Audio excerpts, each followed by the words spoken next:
우리는 지금 바울이 갈라디아 교회에 보내는 편지를 계속해서 보고 있습니다.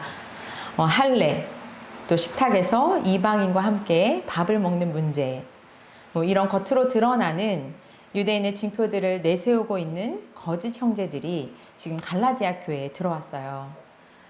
그래서 바울은 자신이 복음을 받아들이고 예수 그리스도를 믿게 된 후에 자신의 변화에 대해서 이야기를 쭉 풀어왔죠. 이 이야기를 듣는 갈라디아 교인들이 우리가 잘못 생각했구나. 이러한 논쟁은 이미 해결된 건네. 이런데 우리가 이렇게 흔들릴 필요가 없구나. 바울에게 처음 들었던 그대로 믿으면 되는 거였어. 라는 마음으로 돌이키길 원하고 있어요. 지금까지 전개해온 과거의 이야기, 유대인과 이방인의 경계가 되었던 그 할례, 이 할례를 안 받은 이방인과 한 식탁에서 밥을 먹는 이런 문제는 이제 복음 안에서는 사실 의미가 없죠. 그래서 바울은 유대주의자들이 방문해서 이방인과 함께 식사하는 자리에서 일어나서 자리를 뜨고 나가버린 베드로한테 가면을 쓰고 위선에 빠졌다고 문책하는 장면까지 우리가 지난번에 살펴봤어요. 기억하시죠? 네. 오늘은 그 이야기의 연장선에서 베드로의 이 상황을 바울이 이게 무슨 의미인지 그 의미를 풀어줄 거예요. 오늘 본문을 볼게요. 15절에 보시면 처음에 어떠한 단어로 시작하나요? 우리는, 맞습니다. 우리예요. 우리는 태어날 때부터 유대 사람이고요. 우리는 이방 죄인이 아니에요. 그렇게 설명하죠. 과거 바울과 유대인들의 정체성이에요. 그럼 우리 유대인들이 있다는 것은 이것과 다른 무리가 있다는 거죠. 유대인을 제외한 쟤네들, 이방 죄인의 무리가 있어요. 이미 태생적으로 날 때부터 갖게 된 정체성이죠. 선택받은 민족이야 라는 이 사상, 이 단절되고 분열된 여기서부터 시작합니다. 유대인, 선택받은 민족, 이방인, 죄인. 네, 이런 사상에서 다시 바울이 정리하고 있어요. 좀 더 보면은 16절 시작이 뭐죠? 네, 그러나 과거의 이 상황, 두 개로 분열되어 있는 이 상황에서 그러나로 반전되고 있어요. 사람이 율법을 행하는 행위로 의롭게 되는 것이 아니라 예수 그리스도를 믿는 믿음으로 의롭게 되는 것임을 알고, 유대인과 이방 죄인의 단절된 상황에 복음의 소리가 들렸네요. 사람은 예수 그리스도를 믿는 믿음으로 의롭게 된다. 또 다음 문장 보겠습니다. 이로써 우리 유대인도 그리스도 예수를 믿은 것입니다. 자, 선택된 민족이라는 것 자체로 해결이 됐으면 안 믿어도 되죠. 그런데 예수 그리스도를 우리 유대인도 믿어요. 이들이 복음을 받아들였어요. 우리만 선택됐다고 딱 선을 그었던 그들인데 예수 그리스도를 믿는 믿음으로 의롭게 된다고 바울을 통해서 복음을 이미 이들이 받아들였고 이들은 이미 돌아선 자들이 되었어요. 유대인들이 믿었고 이로써 이들의 정체성이 바뀌었습니다. 왜일까요? 또 16절에 이어지는 다음 문장을 보시면 그 답이 나와요. 그것은 우리가 율법을 행하는 행위로가 아니라 그리스도를 믿는 믿음으로 의롭다고 하심을 받고자 했던 것입니다. 율법을 행하는 행위로는 아무도 의롭게 될 수 없기 때문입니다. 지금처럼요, 율법 조문 지키는 것으로는 정말 아무도 의롭게 될 수가 없어요. 마지막 날에 우리 아까 하엘이가 기도할 때 같이 천국 갔으면 좋겠다고 했는데 마지막 날에 하나님 앞에서 의롭다 하심을 받을 수가 없다는 얘기죠. 그런데 예수 그리스도께서 예수 그리스도로 말미암아 그 기초가 놓여졌잖아요. 그래서 바울은 우리 교회가 미래에 믿음으로 의롭다 하심을 받을 공동체가 되기를 정말 이제 간절히 원하고 있습니다. 그런데 17절이에요. 한번 17절 합독해 볼게요. 우리가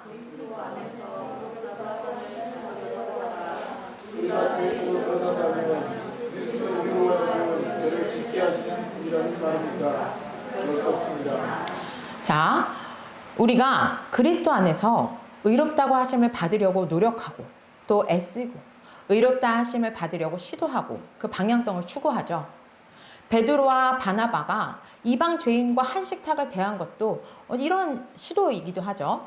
그런데 우리가 죄인으로 드러나요. 베드로가 두려워가지고 식탁에서 물러났던 거 기억하시죠? 유대인을 보니까 우리가 죄를 저질렀다는 생각이 확 들었어요. 그러면 이 일이 그리스도가 죄를 섬기고 죄를 짓게 한 그런 일일까요? 절대로 결코 그럴 수가 없죠. 그래서 19절에서 설명합니다. 제가 한번 읽어볼게요. 내가 헐어버린 것을 다시 세우면 나는 나 스스로를 범법자로 만드는 것입니다. 계속 우리로 설명해온 바울이요. 제가 주보의 색깔을 좀 다르게 해놨는데 갑자기 주어를 나로 바꿨어요. 오늘 본문이 베드로와 안디옥에서 있었던 사건, 그 내용을 계속 풀어서 해석해주고 있다고 설명드렸잖아요. 그럼 18절에서 얘기하고 있는 거는 결국 바울이 나라고 표현하지만 베드로가 예수님께서 헐어버리시고 또 그로 인해서 이 복음을 믿음으로 우리들 바울, 베드로, 바나바, 유대 기독교인들이 유대인과 이방인의 벽을 헐어버렸는데 그것을 다시 세운 사건, 그 사건을 콕 집어서 말하고 있는 거죠. 그러니까 이건 결과적으로는 베드로가 나 자신이 스스로 죄인임을 드러낸 사건이 되었다라는 해석이에요. 그런데 여러분, 중요한 거는 여기서 등장하는 나는 베드로 비단 한 사람일까요?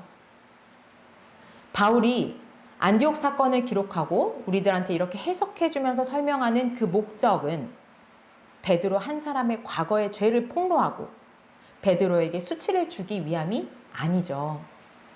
이 편지를 읽고 듣는 갈라디아 교인들 중 베드로처럼 이미 믿었는데도 불구하고 주님께로 가는 이 길에 스스로 벽을 세우는 이와 같은 잘못을 하고 있는 사람들 모두에게 하는 말이고요.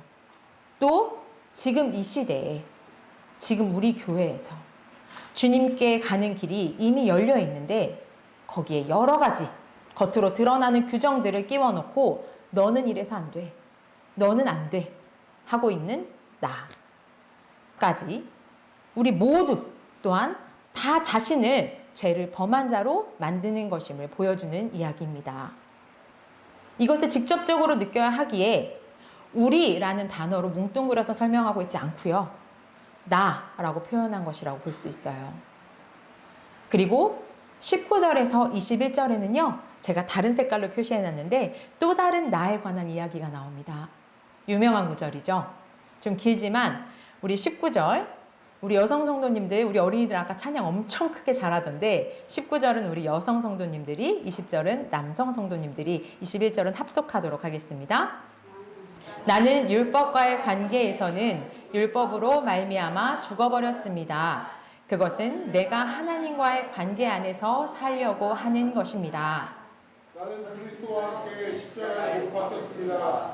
이제 살고 것을 내가 압니다. 그리스도께서 내 안에서 살고 있습니다.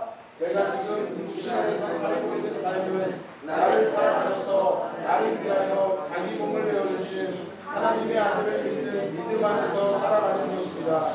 나는 하나님의 은혜를 헛되게 하지 않습니다. 의롭다고 하여 주시는 것이 율법으로 되는 것이라면 그리스도께서는 헛되이 죽으신 것이 됩니다. 아멘. 18절과 완전히 대조되는 내용인데 또 주어를 나로 사용했죠. 여기서의 나는 누구일까요? 바울은 예수 그리스도가 허물었던 것을 다시 세우고 범법을 저지르는 수많은 나들, 이 나와 맞대응하고 섰습니다. 나는 표면적인 율법들. 여기서의 율법은요, 전체적인 갈라디아서의 문맥으로 봤을 때 그 율법 전체를 말한다기보다는요, 지금 갈라디아에 들어와서 왜 민족적인 구원을 위해서 이거 꼭 해야 돼 라고 하는 것들 있잖아요. 그런 이제 유대인의 민족성을 드러내는 표지로서의 율법들, 뭐 할례라든지, 그다음에 음식 규정이라든지, 뭐 안식일과도 같은 이런 자신들이 내세우는 특징적인 율법 조항에 포커스를 맞춰서 생각하는 게 좀 더 이해도 잘 되실 거고, 그게 훨씬 더 좋은 해석이라고 볼 수 있어요. 자, 어쨌든 이런 율법의 표지들, 이런 것을 갖고 바울은요, 이 율법의 몇몇 항목이 아니라 그 본질, 율법의 본질인 하나님과의 관계에 포커스를 맞추어서 율법을 설명하고 있어요.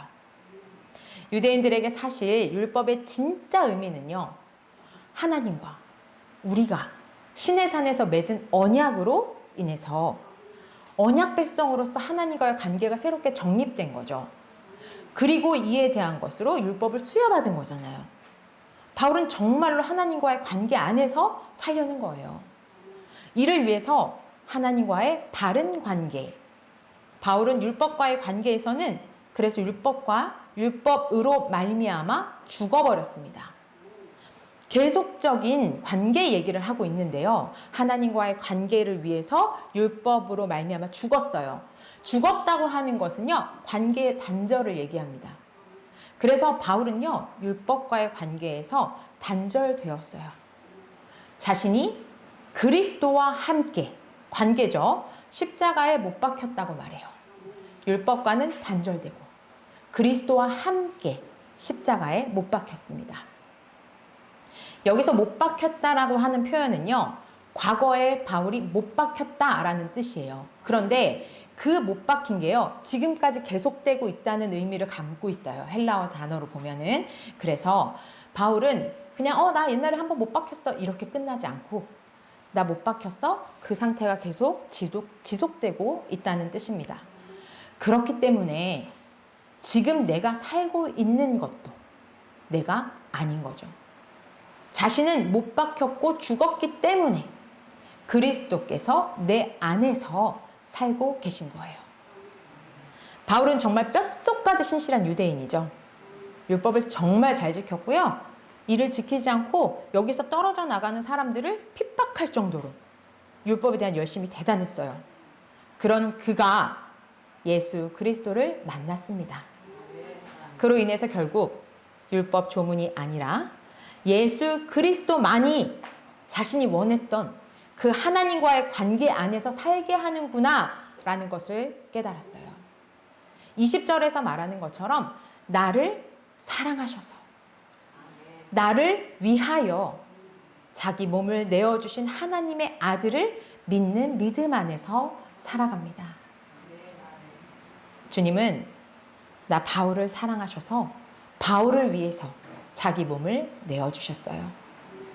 그 하나님의 아들을 믿는 믿음이에요.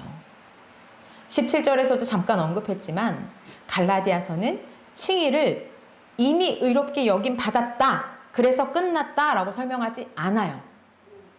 나 바울은, 우리는, 교회는 종말론적으로 마지막 날에 의롭다 인정받기 위해서 살아가는 거예요. 그래서 지금 20절에서도요, 자기 몸을 내어주신 사건은 과거에 있었던 일로 표현하고 있고, 바울이 하나님의 아들을 믿는 믿음 안에서 살고 있다라고 하는 것은 현재형으로 쓰고 있어요. 지금 현재. 현재는 말 그대로 지금이잖아요. 바울은 지금 그렇게 살고 있고요. 또 하나, 우리가 현재형을 쓸 때는요, 계속 반복될 때 현재형을 써요. 그러면 바울은 미래의 의롭다 하심을 받는 그날까지 계속 믿음 안에서 살았고 살고 있고 앞으로도 살 거라는 것을 우리가 이 안에서 예측 가능하죠. 그럼 믿음 안에서 사는 것은 무엇일까요? 아멘. 우리가 단순히 냉탕에 들어가 있다가 예수님께서 온탕으로 옮기라고 말해서 그냥 나는 율법탕에서 나와서 온탕, 믿음의 탕에 들어왔다 이러고 그냥 유유자적하면서 뜨끈한 물에 누워서 나 믿음 안에 있어 이렇게 하는 게 과연 믿음 안에 사는 것일까요?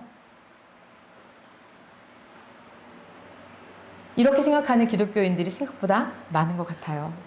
그런데요, 바울은 갈라디아서 뒤쪽으로 가면 더 확실하게 이에 대해서 설명을 하는데요.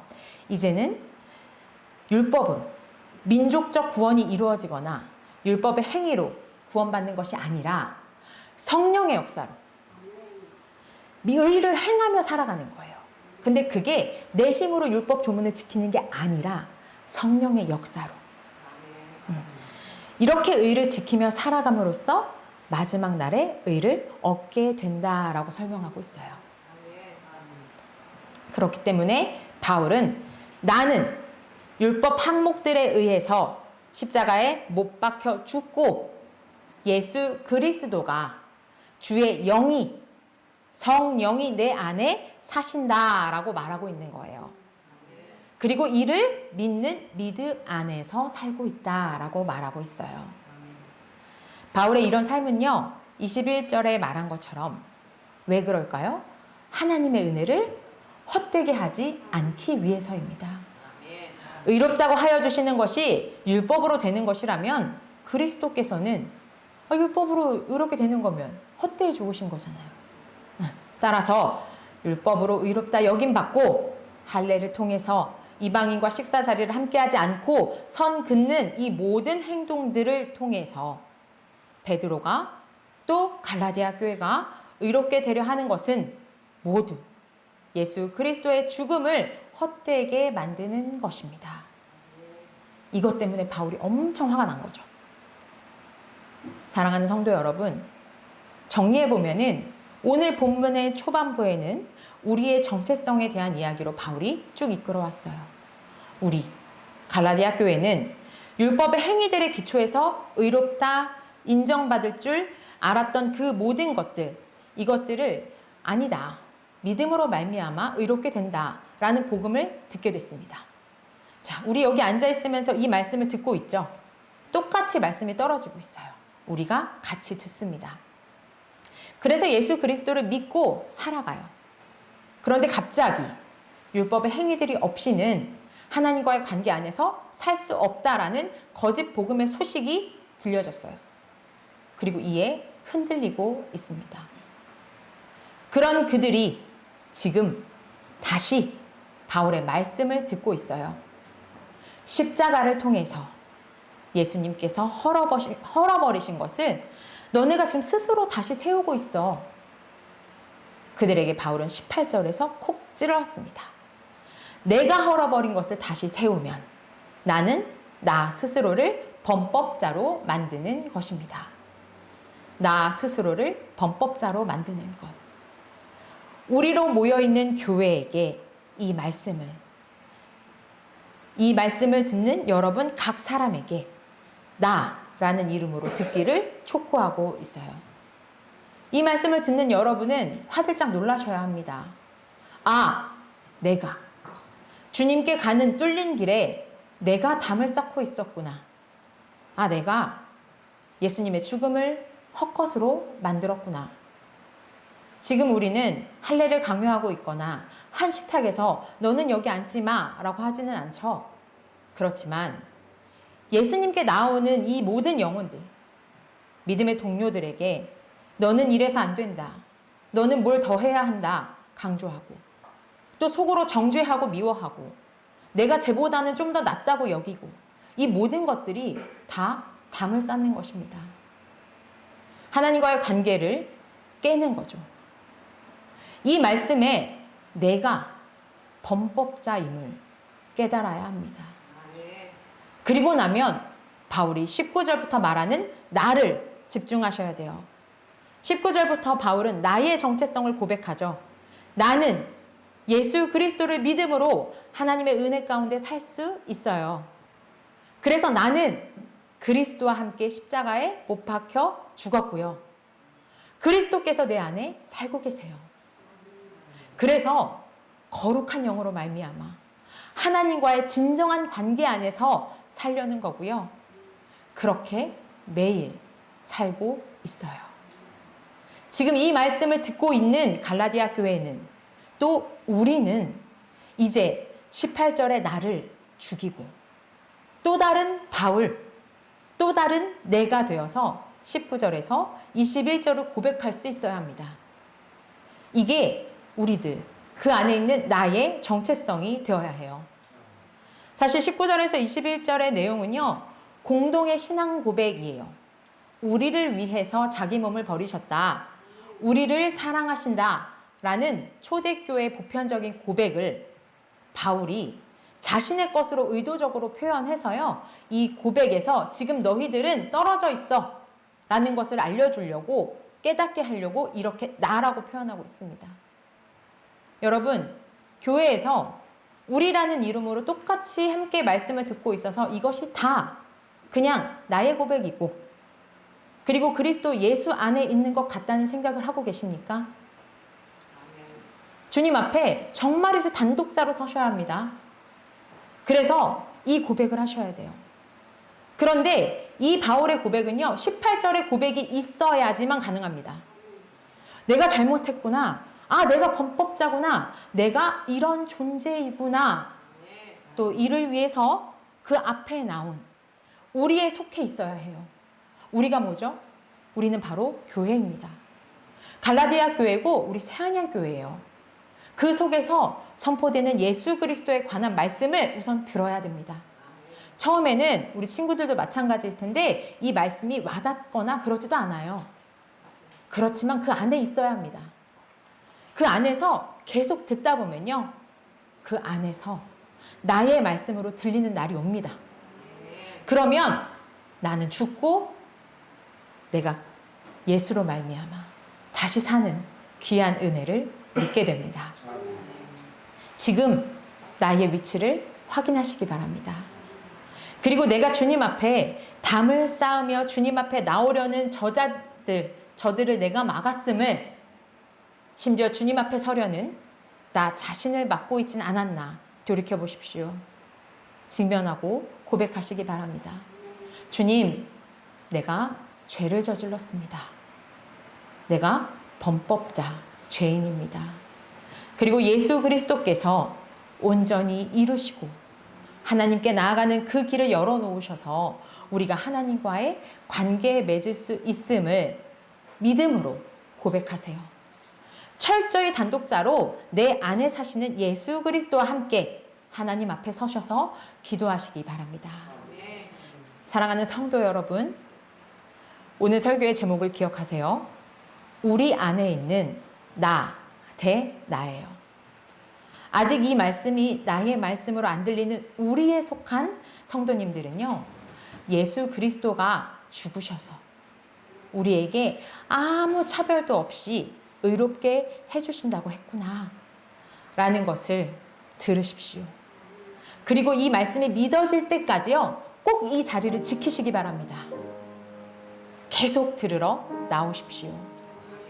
그 말씀을 믿고 있는 우리 성도님들은 그런데 내가 그 말씀을 들어놓고 믿는다고 아멘 해놓고는 예수 그리스도의 죽음을 헛된 것으로 만들고 있었구나.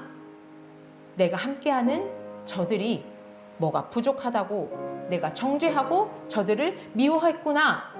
내가 저들보다는 우위에 있는 것처럼 저들에게 선을 그었구나. 담을 쌓고 있었구나. 내가 범법자구나. 회개하십시오. 마지막으로 바울의 고백처럼 그리스도와 함께 십자가에 못 박혔고 이제 내 안에 예수께서 사심을 믿으셔서 하나님과의 관계처럼 우리 교회가 담이 헐리고 하나 되기 위해서 우리 성도님들 기도해 주시기 바랍니다. 이제 믿게 될 우리 어린 친구들, 또 믿는다고 했지만 담을 쌓고 정죄하며 범법을 저지르고 있는 자들 모두가 주님 안에서 바울의 믿음을 고백할 수 있도록 성숙한 믿음의 어르신들 기도해 주시기 바랍니다. 우리 함께 이 시간 기도로 나아가겠습니다. 하나님 아버지, 이곳에 있는 우리들이 동일한 말씀 앞에 섭니다. 우리 주 예수 그리스도께서 십자가에 못 박혀 죽으심으로 말미암아 우리의 모든 죄를 사하시고 우리가 주님 앞에 다시 서는 그날까지 성령의 역사로 말미암아 우리가 주님의 의를 이루며 나아갈 수 있는 공동체임을 고백합니다. 아버지, 우리 사랑하는 아이들이 이 말씀이 들려지게 하여 주시옵소서. 이를 믿고 아버지 이 말씀 안에 거하는 아이들 될 수 있도록 주님 아버지 함께 하여 주시옵소서. 아버지, 그리고 우리가 이 말씀을 믿는다고 했지만 아직도 매일 나를 십자가에 못 박지 못하고 저들은 왜 저러는가, 정죄하고 내가 저들보다는 낫다는 마음으로 아버지 하나님 비난하고 그렇게 가면을 쓰고 살았던 것은 아닌지요. 주님 앞에 적나라하게 우리들의 모습을 보게 하고 회개하게 하여 주시옵소서. 주여 고백합니다. 내가 범법자였고 내가 그 담을 다시 쌓고 있었습니다. 주여 아버지, 주님께서 허르신 그 모든 것을 우리들이 정말로 주님의 은혜로 이루어졌다는 것을 깨달으며 날마다 우리들을 십자가에 못 박으며 살아가는 자들 되게 하여 주시옵소서. 아버지, 바울의 고백이 우리들의 고백이 되게 하여 주시옵소서. 바울의 믿음의 고백이 날마다 살아가는 그 삶이 우리들의 것이 되게 하여 주시옵소서. 아버지, 우리 공동체가 그렇게 주님 오시는 그날까지 한 걸음으로, 한 믿음으로, 한 소망을 갖고 나아가는 공동체가 되게 하여 주시옵소서. 주여, 하나님 아버지, 누구든 주님 앞에 나올 수 있고 누구든 믿음으로 의롭게 된다고 말씀해 주시니 감사를 드립니다. 여기 있는 모든 성도가 오늘 처음 나온 어린아이까지 이 말씀이 믿어지게 하여 주시옵소서. 그래서 예수 그리스도로 말미암아 내가 의롭게 될 수 있다, 이 확신을 갖게 하시고 사람의 말에 흔들리지 않게 하여 주시옵소서. 또한 주님께서 불러주신 영혼들을 감히 우리들의 말로, 사람의 말로 흔드는 죄를 짓지 않게 하여 주시옵소서. 표면적인 행위의 잣대로 다른 성도를 판단하고 정죄했음을 고백합니다. 예수님께서 헐어놓으신 담을 다시 쌓으며 주님의 죽음을 헛것으로 만드는 범법자였음을 주님 앞에 고백합니다. 우리들의 죄를 용서하여 주시옵소서. 이제는 바울의 고백이 우리의 고백이 되게 하시어서 우리 각 사람이 내가 그리스도와 함께 십자가에 못 박혔고 그리스도께서 내 안에 살고 계심을 믿게 하여 주시옵소서. 이로써 우리 교회가 함께 의롭다함을 받기 위해 주님 다시 오시는 그날까지 다름질치게 하여 주시옵소서. 예수 그리스도의 이름으로 기도드립니다. 아멘.